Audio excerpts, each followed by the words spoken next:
जैसे एक संत तुकाराम की कथा बताता हूँ। संत तुकाराम जो है महाराष्ट्र के बहुत बड़े संत थे। इतने बड़े संत थे वो कि कई समाज में कई जो ब्राह्मण है उनसे द्वेष करते थे, क्योंकि कई सारे उनके भी जो चेले थे, उन ब्राह्मणों के जो कर्मकांडी ब्राह्मण थे, उनके चेले भी संत तुकाराम के पास जाने लग गए। संत तुकाराम बड़े व्रत वैष्णव थे। प्रत्येक दिन जाते थे खेत में और सायंकाल में वापस आ जाते थे। कई बार ऐसा होता। और एक बार क्या हुआ कि एक ब्राह्मण ने बड़े द्वेष के कारण एक छड़ी ली जिसमें कांटे भरे हुए थे, और कांटेदार छड़ी को लेकर रास्ते के बीचों बीच संत तुकाराम को मारना शुरू कर दिया। बेचारे घायल हो गए, वो गिर पड़े और ब्राह्मण वहां से चला गया। क्यों? उस ब्राह्मण के जो उस विद्यार्थी थे वो संत तुकाराम के पास आने लग गए थे। इस कारण से ये बड़ी समस्या है। महाप्रभु की शिक्षा क्या है? ना धर्म ना जन्म ना सुंदरीम कविता बा जगदीश कामये मम जन्मनि जन्मनीश्वरे भवतात भक्ति रहित की तोई। अनुयायियों की चिंता नहीं होनी चाहिए हमें, है कि नहीं? अगर आप प्रचार करेंगे गुरु की प्रसन्नता के लिए तो लोग वैसे ही जुड़ेंगे, लेकिन आप इसलिए प्रचार कर रहे हैं लोग मुझसे जुड़ जाएं, ये बहुत बड़ी बीमारी है। ये भी एक रोग है। अपना टापू बना के बैठे हैं हम लोग। तो टापू ही बनाना, तो एक ही टापू है हमारा, वो है इस्कॉन का टापू। उससे बड़ा टापू कोई नहीं है। तो ये बता रहा था मैं। तो फिर ये संत, ये जो ब्राह्मण थे बड़े दुखी हुए, मतलब ब्राह्मण मार के चले गए। संत तुकाराम जब घर में पहुंचे, उनकी पत्नी ने पूछा, आज क्या करके आए हो आप? किससे झगड़ा कर लिया? संत तुकाराम बोले, मैंने तो किसी झगड़ा नहीं किया, वो तो रास्ते में जो गड्ढा था उसमें गिर गया मैं। ये नहीं बताया उन्होंने संत तुकाराम ने कि मुझे पीटा एक ब्राह्मण ने। संत तुकाराम क्या बोलते हैं, वो तो रास्ते में एक जो है एक व्यक्ति मिल गया था, नहीं एक मतलब गड्ढा आ गया था तो मैं गिर गया था। तो फिर उसके बाद अगले दिन क्या हुआ, सुबह सुबह प्रातःकाल जब खेत की तरफ जा रहे थे, सबसे पहले ब्राह्मण के घर पहुंचे और दरवाजा नॉक किया। बहुत देर के बाद दरवाजा खोला ब्राह्मण ने देखा, अरे तुम कहां से आए? तो संत तुकाराम जो है एकदम से उनके चरणों में गिर पड़े ब्राह्मण के। ब्राह्मण को बोले, संत तुकाराम मुझे क्षमा करिए, हे ब्राह्मण देव, आपके चरणों में बहुत बड़ा अपराध किया है।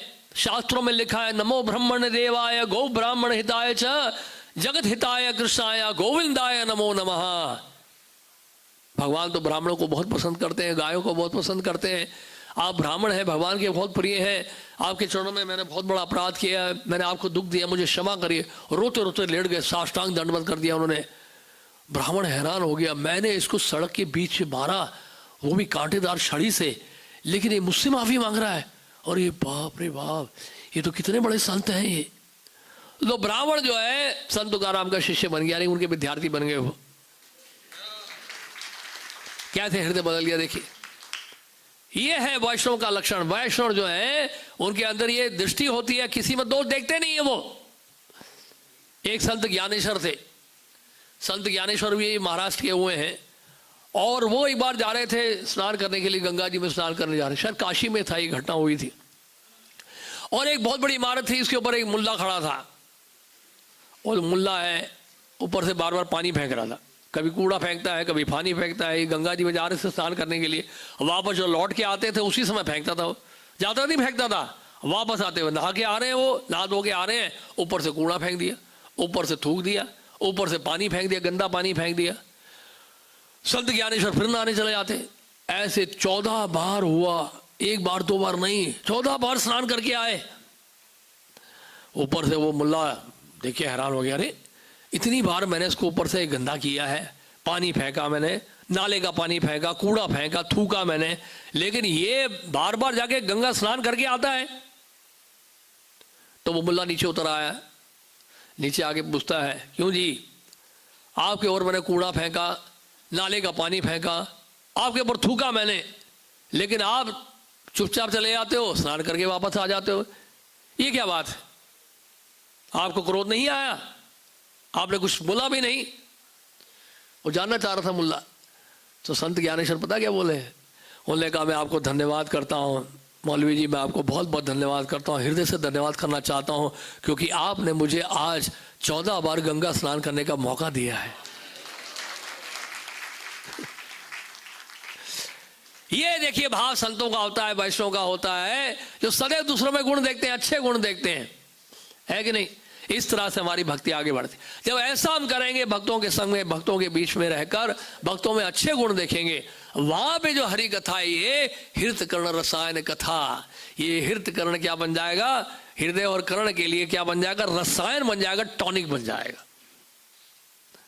नहीं तो फिर आप तो सुनते रहिए जीवन भर और साथ में निंदा भी करते रहे, उसका कोई विशेष लाभ मिलेगा नहीं हमें। फिर बहुत समय देखिए स्लो हो जाता है, भक्ति का जो प्रोग्रेस है वो धीमे पड़ जाएगा फिर। देखिए दुनिया भर में लोग तो बुराई कर ही रहे हैं, आप बाहर जाइए, अखबारों में क्या है, एक दूसरे की बुराई तो कर रहे हैं, नेता अभिनेता सब बुराई कर रहे हैं, एक दूसरे की खिंचाई कर रहे हैं। बाहर की दुनिया में तो बचपन से लेकर आज तक हमने किया क्या, बुराई तो की हमने, और क्या किया हमने। बुराई करने से लोग क्या सोचते हैं, देखिए इसकी मेरी मेंटालिटी क्या होती है। जब हम बुराई करते हैं तो हम ये भाव प्रकट कर रहे हैं कि मैं इससे बड़ा अच्छा हूं, और बुराई करके लोग ये सोचते हैं कि मैं जब बुराई करूंगा तो लोग मुझसे जुड़ जाएंगे, उसको छोड़ देंगे। लेकिन वास्तव में ऐसा होता नहीं है। लोग जो जेन्युइन होते हैं ना, वो समझ जाते हैं ये क्यों निंदाई कर रहा है, ये क्यों बुराई कर रहा है, लोग समझ जाते हैं।